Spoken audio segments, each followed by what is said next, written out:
to Architecture for the Soul. Today, I'm with Matheus Stancati, my new co-host.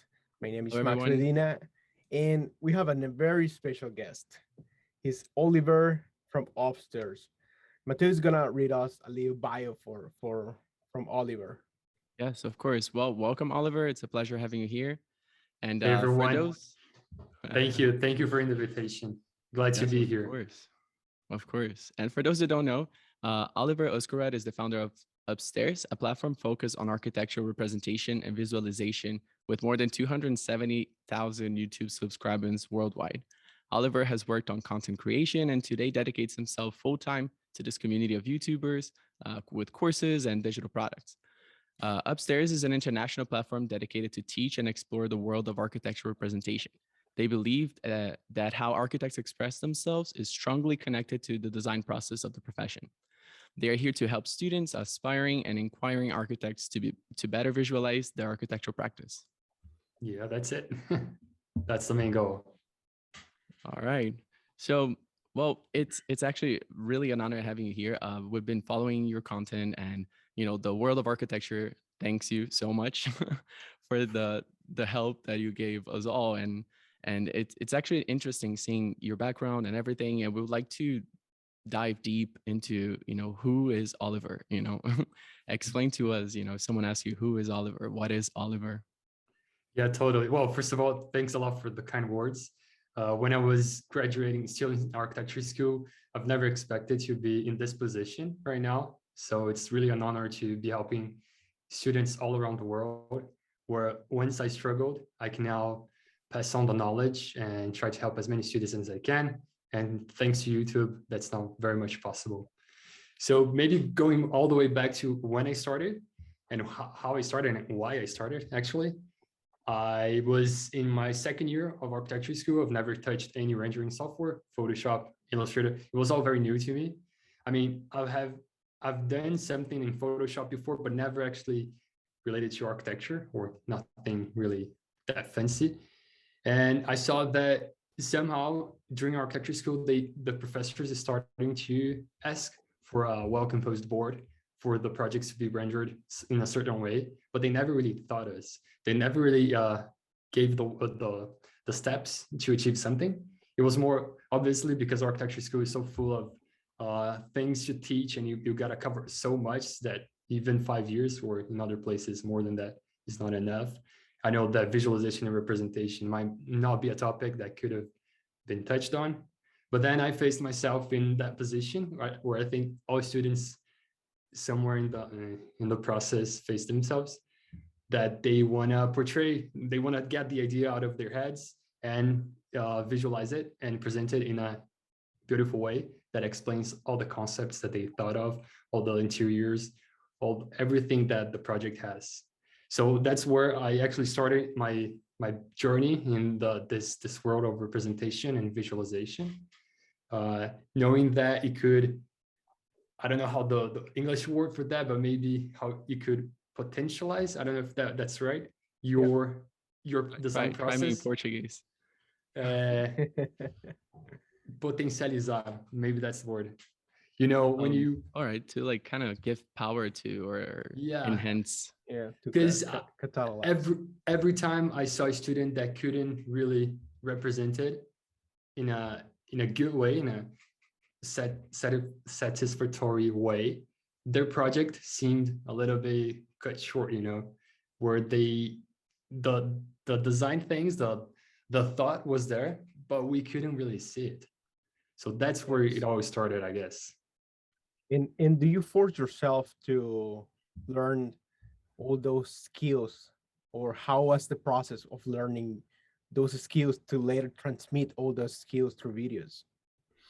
So yeah, that's usually what everybody asks, like, how did I learn everything that I know and then I continue to learn? Well, during my school here in Brazil, it's something that happens to everyone, is that you study part-time and then you work part-time, usually during the whole school year of the 5 years. I know that in each country is different, and in some places you got to study for the full day, and here is very different. So I had the opportunity to work as I studied. So I had a very hands-on type of uh, learning process where the company, the firm, saw that I liked this part of architecture, visualization, and mainly representation in general. And they kind of started giving me those tasks to do inside the firm. So it was only until until the third firm that, because you internship in plenty of studios and big firms, small offices, and you try to experiment it all, so that once you get out of university, you have seen enough, or at least as much as you can. So then they started to delegate those tasks to me, and they expected me to work on them, but they didn't really give me a time frame that was so short. Meaning that I could just jump into Google and watch tutorials during work hours so that I could learn how to do those things that they were asking. So it was a school at work, basically. So I could work and study and learn. So I learned, because back then Steven from Show You Better was already with his YouTube channel going on. So he was a very big inspiration at that time. Still is, actually. I learned a lot from him. And then Alex Hography, obviously, the OG, the one that really started everything and that inspired many of us. And then I started to pick up a few tutorials that wasn't really related to architecture itself, but I mean, design, photography, art in general, anything that relates to doing something creative can help you develop those skills, right? So it was mainly that 2 year, I mean, it was fourth year and fifth year of architecture school that I dedicated fully during work to creating amazing, not amazing, but well, I thought of It that is time, amazing. but It's okay. yeah, You can call it amazing. It is because amazing. I mean, no, I mean the work that I did on the firm, I was, but thank you, thank you for saying that. But the work that I was doing on the firm, I was trying out this new field, but I thought it was amazing. I mean, it was the first time I was doing that stuff, and I was able to achieve really good results. And I thought, wow, I just discovered a new world, and during 2 years, I got to do everything. I got to do all of that. So yeah, mainly that's how I developed those skills. But then after university and during university, other jobs, I could go one step further. And I think that For this is sure. very related though to education, because education, we are facing a time that we are getting to know how the education can be decentralized of the Totally. regular system that we live. And you're part of a big movement of decentralized and generate content to people that doesn't have the possibility to go to a specific or expensive university and learn skills that they probably couldn't learn in the past. What do you think about this topic, especially of education and decentralization? Man, I think that's it's given so many possibilities to so many people, not only for the ones that are learning it, but also for the ones that are teaching it, like myself, like Stephen, or many others, where you can make a job out of it. You can follow your passion and still teach everybody else, so that it's not you that it's only growing. You're bringing everybody else with you, and then you're trying to build up that community. And I think, well, if it wasn't for YouTube, I bet there would be another platform on the rise, but mainly due to YouTube, and then tutorials, blog posts, course platforms. They allow us to get to the people that I would never imagine that I would be once talking to. Like last week, no, I mean this week, I had a conversation with a guy from Australia, the UK, Costa Rica, Argentina, and we had a weekly meeting for the new course that we just launched. And we had such a fun conversation, and I got to hear what everybody was doing during for their architecture schools, and what were the issues with the projects, and how were they facing the challenges that they were in. And man, this wouldn't be possible. I would at max be teaching my city, my neighborhood, if it wasn't for that. Oh, of course. And I bet that you receive messages from people from all over the world that are benefiting from like knowledge, like growing, growing with Yeah. you, like you said. And it seems like it's a very honorable thing. You know, you're clearly a very skilled person, right? Everyone can Thank see you. the work that you do. And you chose to devote, you know, your energy and your skills as a designer to give it back to the community, you know, to help, you know, the raise the standards of what an architecture drawing is or what an ISO should be. and Yeah. uh, and you know, I wanted to know, like, what's your thought process behind, you know, wanting to do that and deciding to devote your skills for it? You mentioned that, you know, it's your passion and something you like doing, and you went through different firms, you know, looking to do that. But you know, why? What is behind, you know, Oliver's mind in helping people? Yeah, sure. So I still do have a passion for designing, especially joining competitions and designing something that has like a big challenge involved in it.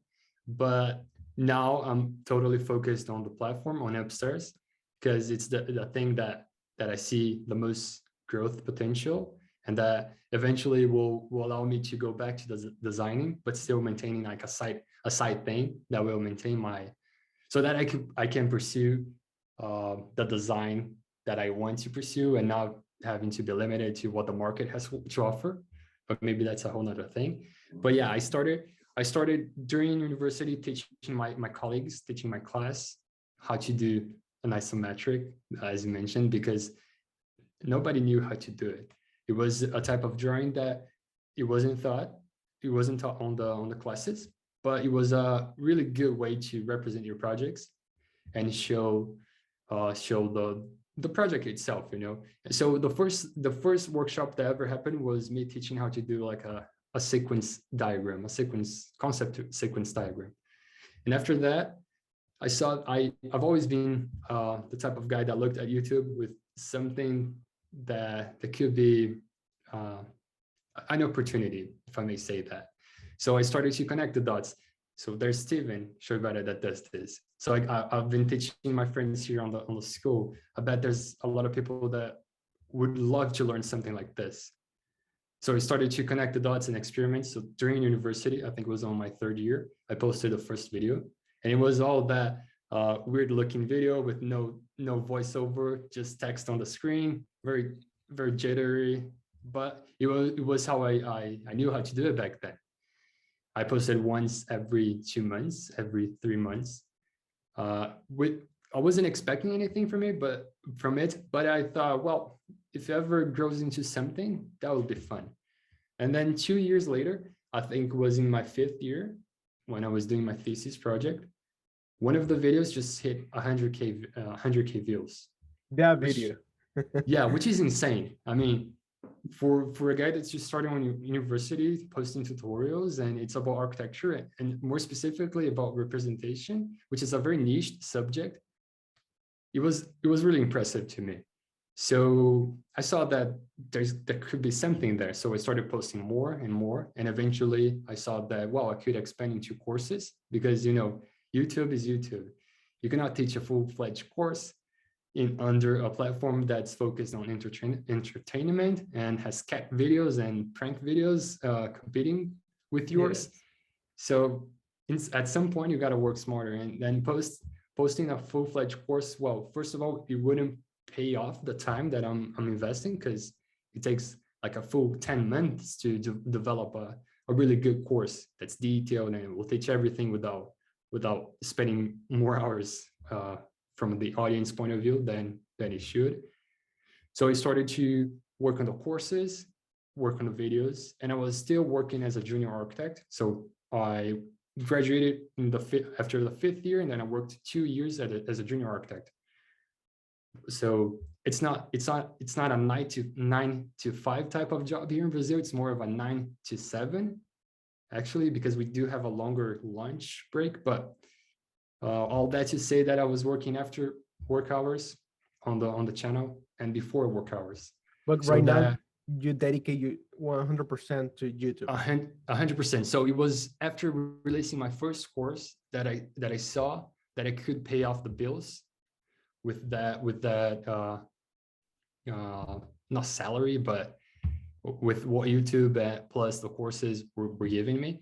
So I decided to simply quit the job and focus solely on the channel And then eventually I started to see more as a company, maybe, where you gotta focus on different paths and have different possibilities. So that, for example, during the summer, June and July, summer for you guys, not Max, but summer for Matheus. The YouTube algorithm, the YouTube ad revenue is really low, so you cannot count on that. So then maybe the courses can back this up. Maybe the digital products will make the ends meet, and then sponsorships that came along after that. So it started to grow as a business, but my main focus was always give back, so that if they see a YouTube video that's good, that helped them out, they would probably enroll in the course much more likely if they had a good experience, and not the other way around, right? Of course. And it's very nice even hearing you talk, like you got inspiration from Steven, from Show It Better, and you know how you started. And I'm pretty sure there's a lot of people that are very skilled and they will wish to have a platform like that to showcase. And everyone wants, you know, oh, one day I will start YouTube, you know, you hear that all the time. But a lot of people think, oh, I don't know where to start. I don't know what to post. You know, I don't have the expensive camera. I don't have a specific expensive microphone. Yeah. And like you mentioned, you started with like basic videos, you know, and you started somewhere. And the important thing is that you started, right?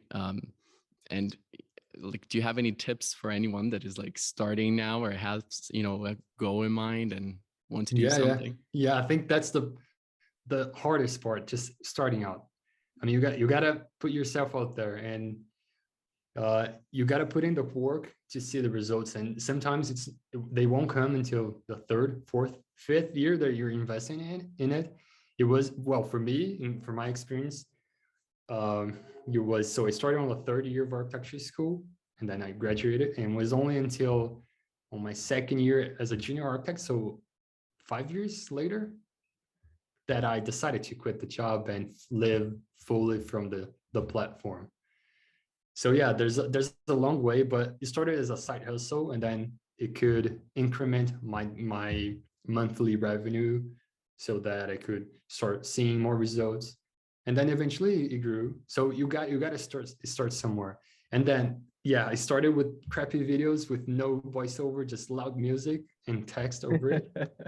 But then you learn that those are maybe not the best choices for a tutorial. And then you start with the voiceover. Nowadays, I only do video because I think people can relate a little bit more with me if they see my face, but that's not even essential. You can just do voiceover. And if you're teaching a skill, if you're teaching Photoshop, for example, you don't really have to appear. You don't have to show yourself. So mainly voiceover.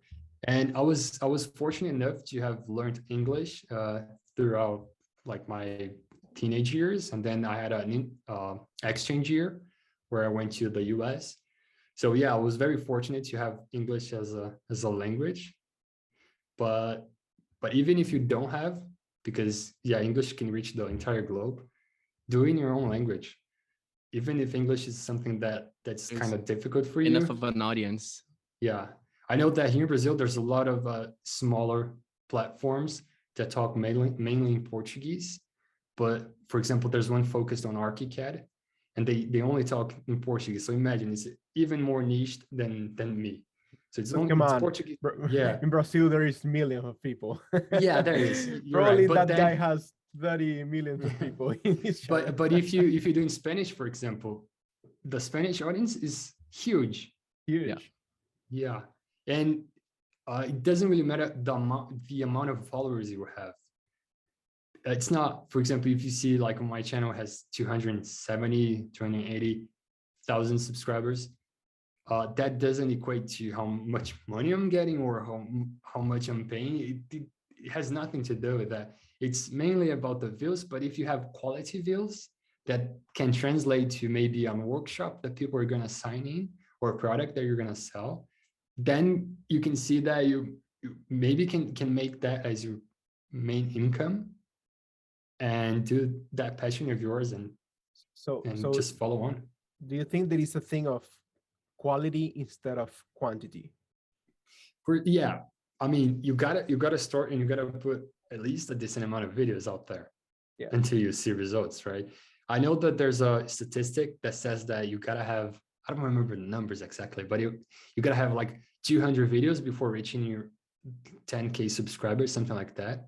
I don't remember the numbers, but if you Google it, you will find. So There are a lot usually of there's, steps to get yeah. upstairs. But I'm sorry. No, that was a good one. So usually that there's the amount of views you gotta put out there on average based on all the channels that exist now for you to grow it. In my case, it was very much the opposite. I have only, I think, 80 videos or 90 videos on my channel, and I've got like way past 200. So it's more, you gotta put at least 50 out there and to decide if it's gonna work or not. But then you don't need as much as you think you need if you're doing quality tutorials, for example, because people are gonna come back if you did one good. Yes. They're gonna see, they will want to see next week what you're gonna come up with. Yes, especially when they are doing some kind of job, they remind you like, hey, Oliver can help me with this. Yeah. I have been through that situation a couple of times. Just to Did be you? honest. Oh, that's fun. Yeah, the last video that I published, I had a lot of comments saying that, man, this came just right in time. Like I'm about to do my final presentation, and I'm gonna do my the diagram that I showed was like more of an urban type of diagram where you can do like locate your project. So everybody was really happy to see that because it's such a useful type of drawing to have. Man, I will tell you a story. I saw that video today at 6 a.m. And the thing is that every time that I wake up, I put YouTube to listen some podcast or something when I am in the shower, and I put your video, and I was like, and I was like looking the diagram. It's cool. It looks easy. So did you know, Oliver, that some people watch your videos naked I in the know, I shower? never Is that knew. something you think about when you post? Hey, Matheus, Yeah. I would like did you share with us your similar experience with TikTok? Because as for the one that you don't know, Matheus is a very famous guy in TikTok.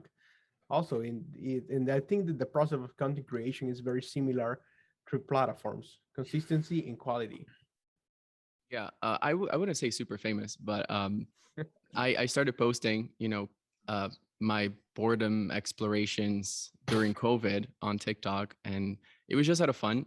My intentions were never to be educational. I never intended to, on purpose teach someone. I was just sharing, the stuff that I was doing because I couldn't bear with the fact of just sitting in front of a TV all day. I needed to produce, and I started recording and posting about it, and at some point it got some traction, and people started seeing and following and building some sort of a community, people that kept coming back. And then I started talking more. Everything is like related to architecture. It's not necessarily, history classes, but I started making 15 seconds architecture knowledge or 30 seconds architecture knowledge, which is just like me borderline rapping because I'm just trying to spit information so fast, Oh, and the whole idea yeah. of TikTok that it needs to be fast, that you need to get what it is, very quickly, trying to, show something quote unquote educational, you learn something in 15 seconds that you didn't before. And yeah, it's a similar thing, but it's way less, organized, or there's no structure. It's kind of like a mess because that kind of represents the whole thing of like, you don't know what you're going to learn. I'm talking about the Vasily chair today, and then the other day, like I'm, trying to cast something out of concrete and spraying a metal thing so he rusts. I don't know. It's kind of weird, and whatever I was into and exploring, whatever was on my mind, I was like sharing. And there was the whole thing, like you mentioned, just do it. The quality of the videos in the beginning were like terrible. The editing, like I didn't know how to clip audio together. There's like a second in between one and two audio. So, but you start somewhere and then you go from there.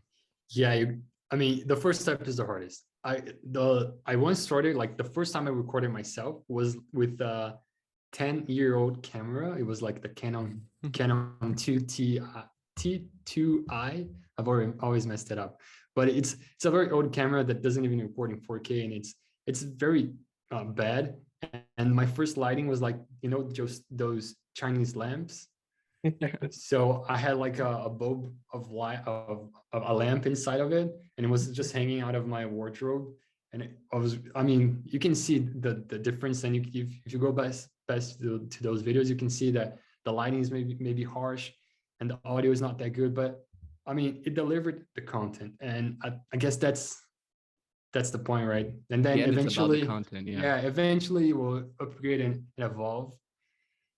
But and about the TikTok, man, I don't know how you can do it. I tried to do the reels thing for like 2 3 weeks, and teaching something through, and in my case was 30 seconds, because it was what reels was all Yeah. about. And I was like doing a shorter version of a tutorial that I had on YouTube, but in 30 seconds. And I had to even speed up my voice and cut like just a few milliseconds between the audio, so that I had time to finish before the 30 seconds. It's so hard. Yeah, Thanks. it is hard. It's It's hard. fun. You're like I you're think either it up to depends on the speed or platform. And I didn't know that you had a massive following on TikTok, because I've never downloaded TikTok, to be honest. So I know What? that, yeah, What are you talking about? What do you do with your time? I've watched like plenty of times reels on Instagram, but I know that's not the same, and people just repost it there. But I've never downloaded TikTok, but I know that it has such an importance, and I know about it, but I just never open it. It's crazy that, just like any social media, and that's something that I was even talking to Max at another time. It's it's crazy how there are people like you, for example, that are creating content, adding value, right? People follow you because of value. And of course, there's entertainment, there's music, there's, humor, um, and so many different categories, right? And if you look at, social media having a bright side and a dark side, right? There's a lot of positive stuff and a lot of negative stuff on social media. You happen to fall into the positive, but even in architecture, in the architecture world, there are some, let's say, dark side architecture accounts and meme accounts that use the platform to create humor around Starchitects and defame Starchitects, and I mean, some Yeah. examples. And it's two different usages of a large platform and then a large audience. And I would like to know your opinion on this, like, dark side of architecture content online. Yeah, well, uh, to begin with, I kind of don't like that mentality of architecture is like, if you go into architecture, you're not supposed to sleep, you're not supposed to have a life. I'm very much against it, because I know that some part of us, and some years or some semesters along the way, we do have a period of our lives that we're not going to sleep well, and we're probably gonna see that as the architecture. But after I graduated, I decided not to anymore, and to focus on a healthy life. But that's another thing. But yeah, I know that the dark side of it, usually people focus too much on the star architects, and how this type of living is the standard of architects.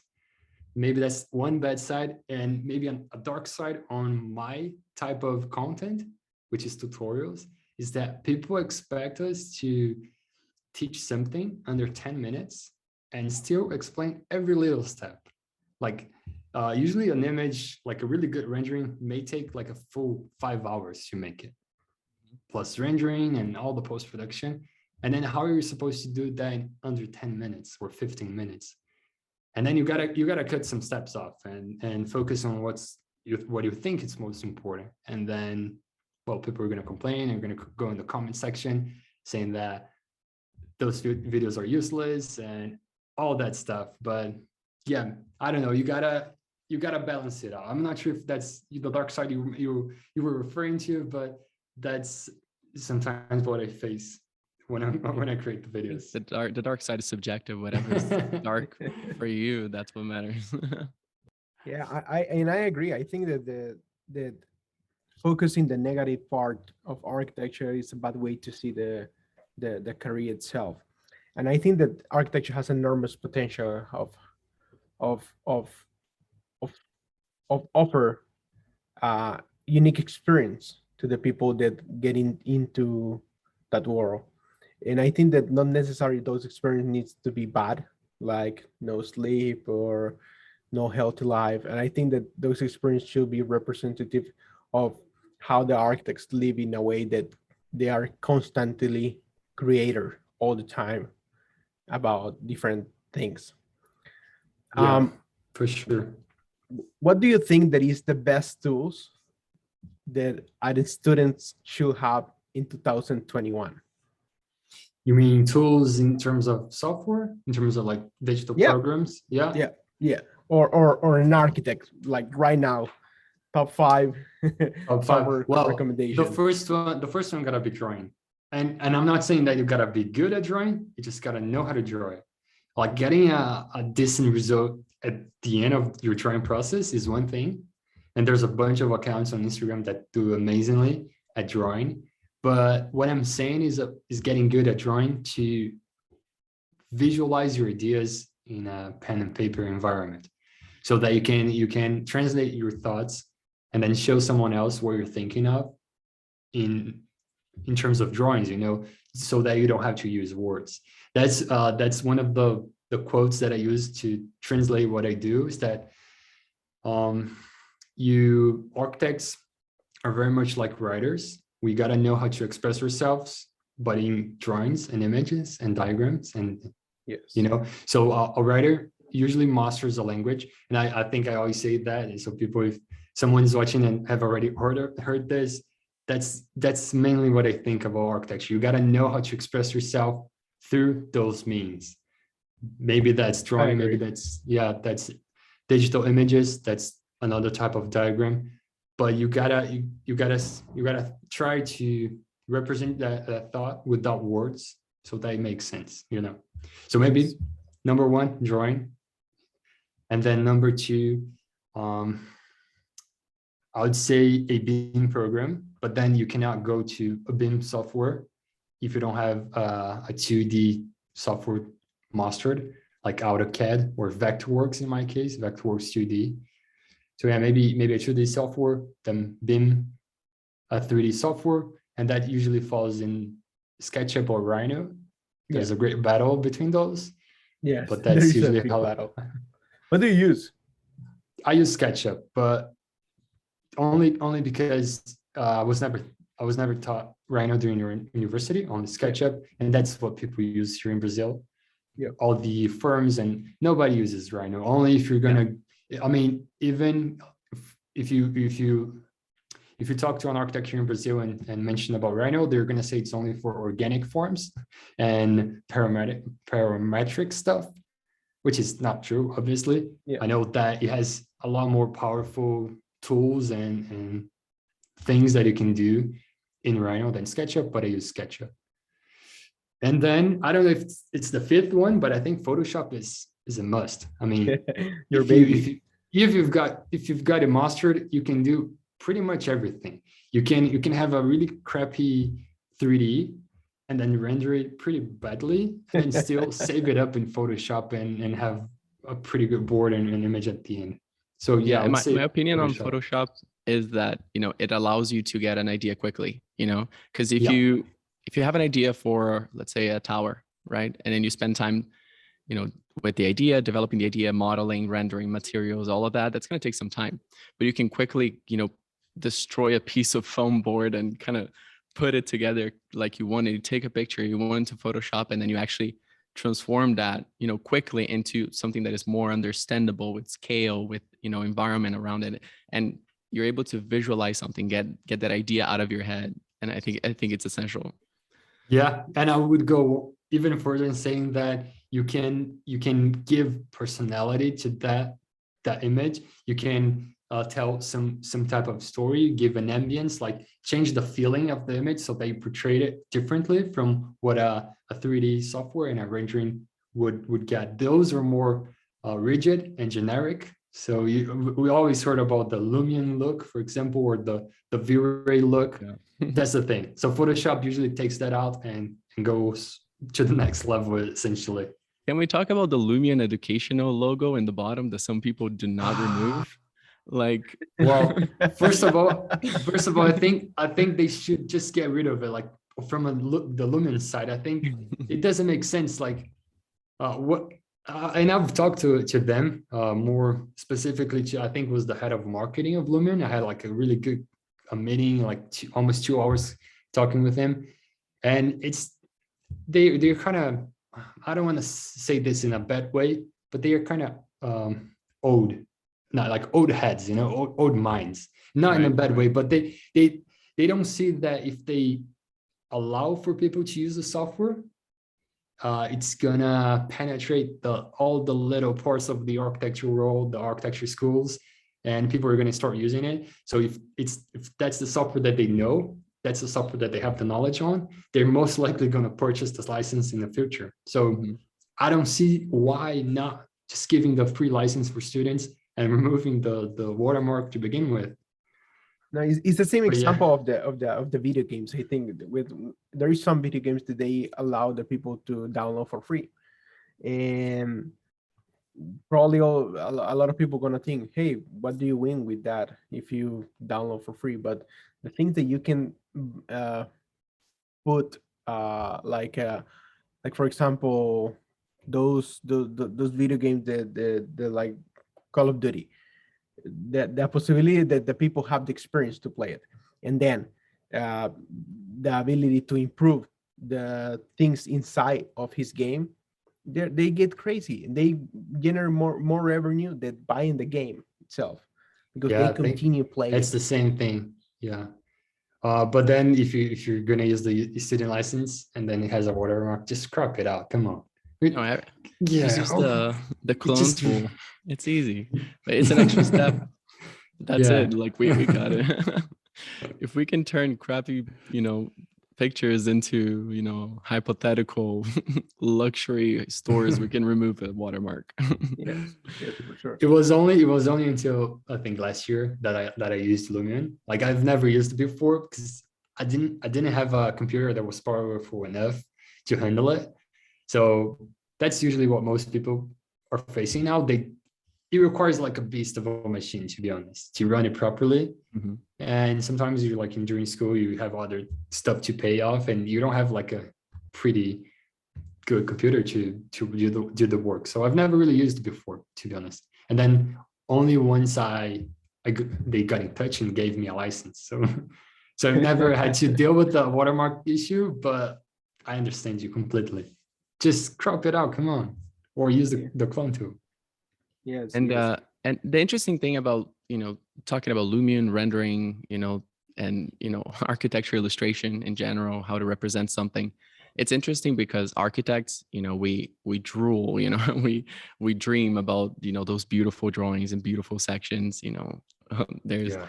like, for example, the book manual of section. Oh, I'm sure that's you guys that's are, just a pleasure to look it's at. just I it's mean, just such a good book, yeah, and you just go through all of these drawings and they're amazing. But on the other side, if you're selling a product to a client and trying to convince someone to visualize what you're visualizing, the general, clientele would prefer looking at a realistic, you know rendering, an image yeah, that shows, something that you understand. And then there's this, difference, because some people appreciate architectural drawings from outside the architecture world, but majority of people want to see what it actually feels like. And Lumion and all of these other softwares that make it so easy, right, to just, show something that is more believable or realistic. They are in this, it helps somewhat the visualization for this realistic view, but at the same time, do you think it gets in the way of, the learning of architecture, the architecture culture of drawings and diagrams? Do you think that kind of yeah. hurts, the I, artistic way of representing something? I think so, but I think it touched on the exact point and what they usually work for. Like Lumion works for the average firm that's going to work with the average client. That even for the average client, they think like a realistic image for them, it's something that we maybe would perceive as a pretty bad image. Just like those really bright blue skies with weird looking reflections and just like a material on the wall that doesn't have any volume. It's just flat. for them, that may be realistic and it's more than enough to understand the project.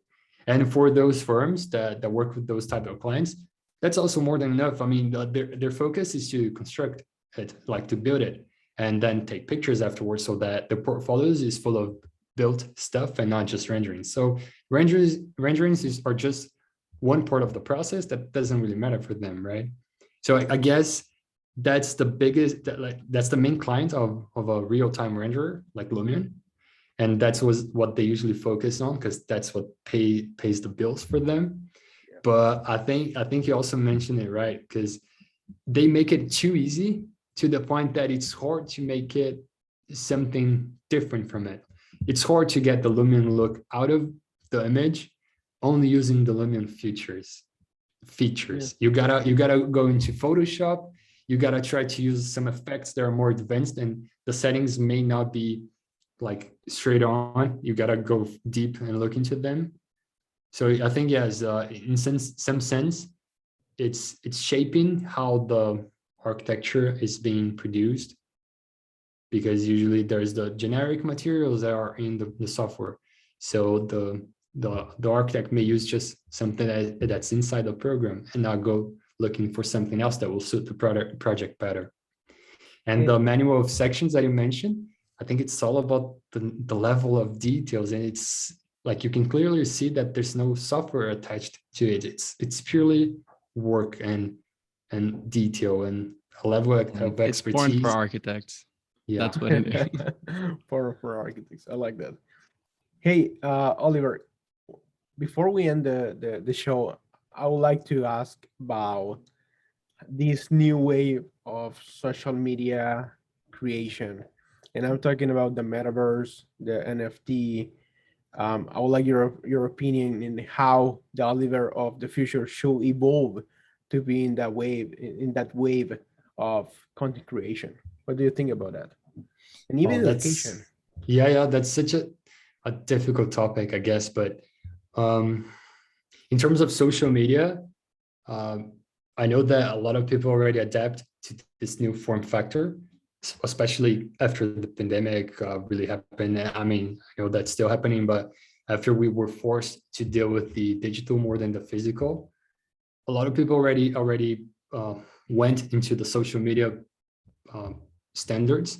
And instead of rendering something that was once going to be on a slides presentation that was going to be shown on a TV, they probably just rendered a vertical image that was going to go in the stories, Instagram stories. So the format already changed, and they were looking at the scenes in a different way than usually it's an aspect ratio, that changed.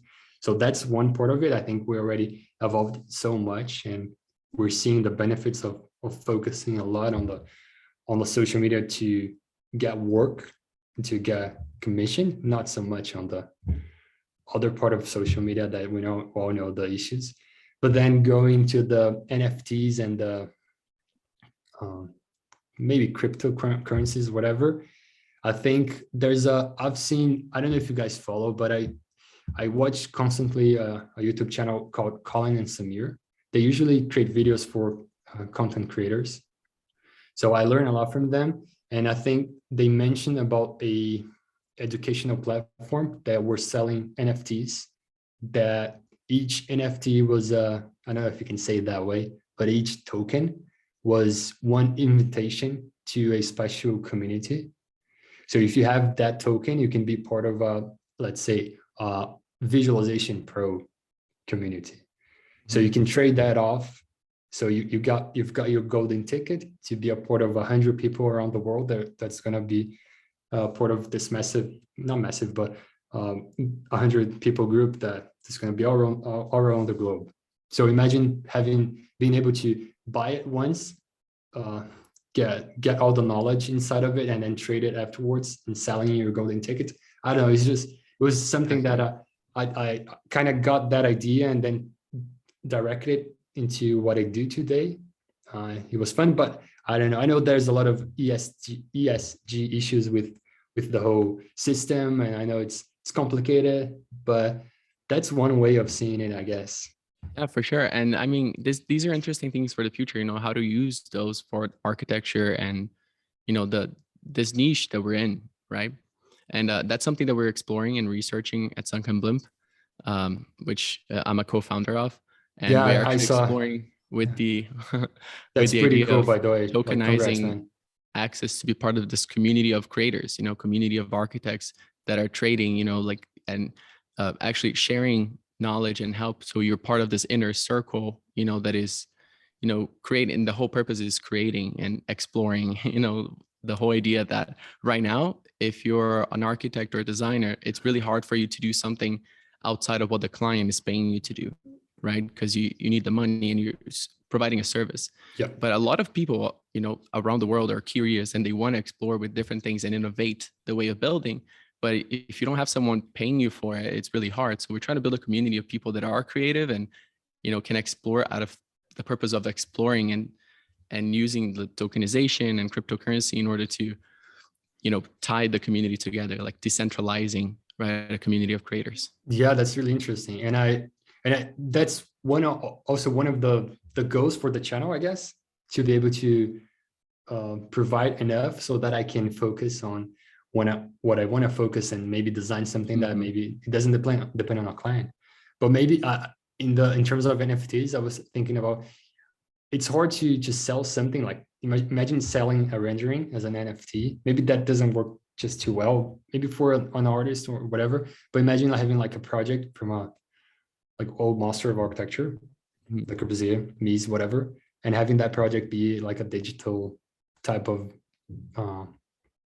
piece of NFT. I don't know how you exactly say it, but like tying something that was from the past or something that's so exclusive to this new system. That, like the falling water from Loride. Yeah. Imagine having that in NFT. Yeah. And the thing is, a rendering, yes, it's a visualization of the space. However, if you think about what architects do, right, about construction drawings, right, architects draw this set of directions, this set of like rules that make a building what it is. Now, I think that's the valuable thing, because whoever holds those drawings can make it real, Yeah. And so I think having construction drawings or detail drawings, imagine instead of getting a patent on this new type of facade, you can have all of the construction drawings and 3D models inside an NFT. Whoever has it can build it. You get me? Like the potential, and you can trade that knowledge. Let's say now you have it, whatever you used, you saw, you learned, and you can sell it again. And in this sale and exchanging of details and pieces and drawings and plans and whatever, like you're building this whole community of knowledge that is trading knowledge in a way. I think that's like, really exciting. For sure. Like, it changed monetary value for that knowledge, and then you learn the knowledge, you get the knowledge for yourself, and then you exchange that for more monetary value, and then you continue the cycle, right? Yeah. Sounds like one incredible. One day you go to the bakery and you buy like bread with like life safety plans or something. The more egress, the better. We are getting into the final question for the episode. I think that we can spend hours talking with you, but yeah, it was fun. I didn't even see the time pass, to be honest. It's the question that we ask to all the invited. And before the last question, Max, sorry to interrupt. Before the last question, can I just ask a very quick question that you have to say, A or B? That sure. I think the fans are dying to know what Oliver thinks is better. And here it is. You ready? All right, Oliver. Do you prefer isometrics or axonometrics? And that's it. Well, that's a discussion that's always happened on the comment section. So from what I researched and what I try to explain to everybody that asks that, I know that an isometric is one type of axonometrics. Mm-hmm. So it's hard to say it, but so if I'm gonna say axonometrics, because then it just gets all the range of possibilities. No, that's cheating. That's cheating. Okay. Yes. We know. Okay, so let me rephrase it. A 30-30, angle. Yeah. No, isometric all the way. Or a 90-degree. No, isometric all the way. I'm all about when you can export from SketchUp and then just choose the ISO view, and then you can go into Illustrator or Photoshop and add text and other objects in isometric so that they match up, and then you can build that drawing both in 3D and then complement it in the 2D environment. That's what I'm all about. I mean, I think diagrams are much better in parallel projection. Maybe that could have been the discussion. Parallel projection or perspective. All right. For me, perspective, there's no discussions. I think it just adds one extra level of information that it's not supposed to be there. Because perspective distorts the shape in a way that a diagram doesn't, 99% of the diagrams don't benefit from that. So parallel projection and isometric for sure. Perfect. Thank you. That's all. I think we're done here. That's cool. That's cool. So we're gonna go to the last question, and it's the Billboard question. Is stole? I think from I Tim missed Ferriss. you for a second, Max. Sorry, it lagged it up. Can you repeat it? Oh, sorry. I was saying that we're gonna go to the Billboard question. That is the question that we do in all the shows, and is the final question that we use, and is basically, if you have the possibility to have an image, sound, an NFT, a logo, or whatever you want, or a text in all the billboards in all the world for one day, what it will be?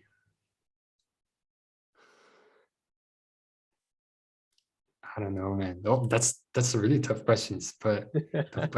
But maybe I'll go on the topic that we just discussed. Parallel projection. Great. No, I mean, I gotta say something that relates to what I do, right? I'm not gonna say like save the children or whatever. Like, I'm gonna say something that relates to what I do. Maybe I was gonna say create diagrams in parallel projection. That's it. Like, don't go for perspective or don't create it at all. Beautiful. I don't know, man. That's beautiful. Well, I can add one more thing before, like, not for this question, but for the viewers, maybe for the ones that are listening. There's a channel that I want to recommend, and maybe everyone has heard of him already, but he just created this channel like 4 months ago. It's a professor from University of Michigan, I think. I'm not sure where from, but his channel is Stuart Hicks, I think. Stuart Hicks. Yeah, he talks about architecture, but in a type of way that fits every type of audience. I mean, it's niched in a sense that it talks about in-depth things in architecture, but everyone can really enjoy it. It's more of imagine like a Vox type of video, but for architecture. And then it explains how the history of fire, for example, I remember this one was really good. How the history of fire, like the fires that maybe struck a building, and then I don't know how to say that in English, but when a fire gets out of control, and then Yes, it affects the entire city. So he talks about like a wildfire. Like a wildfire, yeah. Maybe wildfire is like, more no like wildfire, wild, but right? Fire. Yeah. So he talks about how that history of fire really shaped the architecture that we create today, and how we always design against fire in a sense. And it's so digestible, that video, that you watch it. It's like 10 minutes, but you watch it and you just learn so much. And the guy is a legend.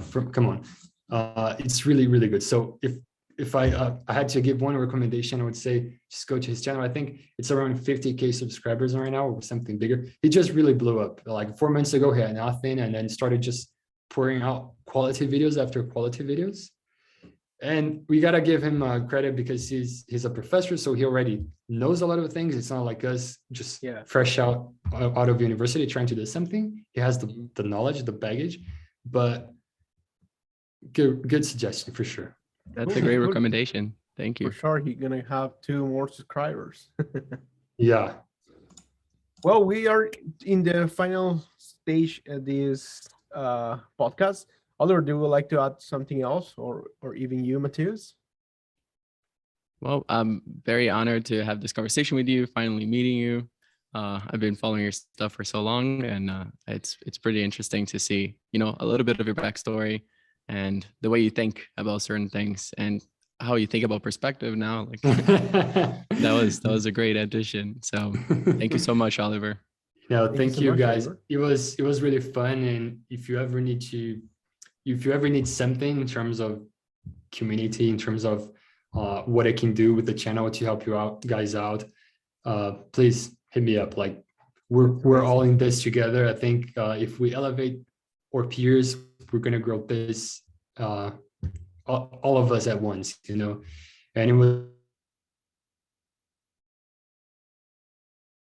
saw you, Matheus, doing the blast archy blast quiz. The What was it called? The Like, blast quiz. Yes. yeah, Yeah, And the I architecture thought quiz. you were like a great presenter, like someone that presents something.